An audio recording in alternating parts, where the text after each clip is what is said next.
పవన్ కళ్యాణ్ తనయుడు అకీరానందన్ సినీ ఎంట్రీ గురించి 2 రోజుల నుంచి నెట్టింట తెగ చర్చ జరుగుతోంది. టాలీవుడ్ సీనియర్ డైరెక్టర్ దర్శకేంద్రుడు కె రాఘవేంద్రరావు అకీరా గురించి చేసిన ఒక పోస్టుతో ఈ చర్చ మొదలైంది. యుఎస్లోని ఫిల్మ్ స్కూల్లో అకీరా యాక్టింగ్ కోర్స్ తీసుకోబోతున్నాడు అంటూ రాఘవేంద్రరావు తెలియజేశాడు. అయితే ఇంతలోనే రాఘవేంద్రరావు ఆ పోస్ట్ని డిలీట్ చేయటం, ఆ తర్వాత రేణు దేశాయ్ అకీరాకి యాక్టింగ్పై ప్రస్తుతం ఇంట్రెస్ట్ లేదు అని చెప్తూ పోస్ట్ వేయటం హాట్ టాపిక్ అయింది. ఇదిలా ఉంటే తాజాగా ఒక నెటిజన్ అకీరానందన్ ఎంట్రీపై విమర్శ చేస్తూ ఓ కామెంట్ చేశాడు. ఫిల్మ్ స్కూల్స్లో వందలాది మంది నటన నేర్చుకుంటారు, గుర్తింపు తెచ్చుకోవడానికి ఎంతో కష్టపడతారు.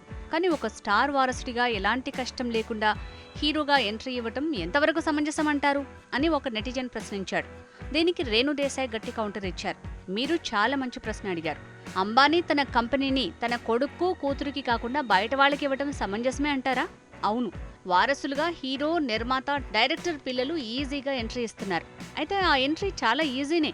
కానీ వారి పేరెంట్స్ లెగసీని ముందుకు తీసుకువెళ్ళకపోయినా, నటుడిగా వాళ్లని నిరూపించుకోవటంలో ఫెయిల్ అయినా ఏమాత్రం జాలి లేకుండా చాలా దారుణంగా మీరే ట్రోల్ చేస్తారు.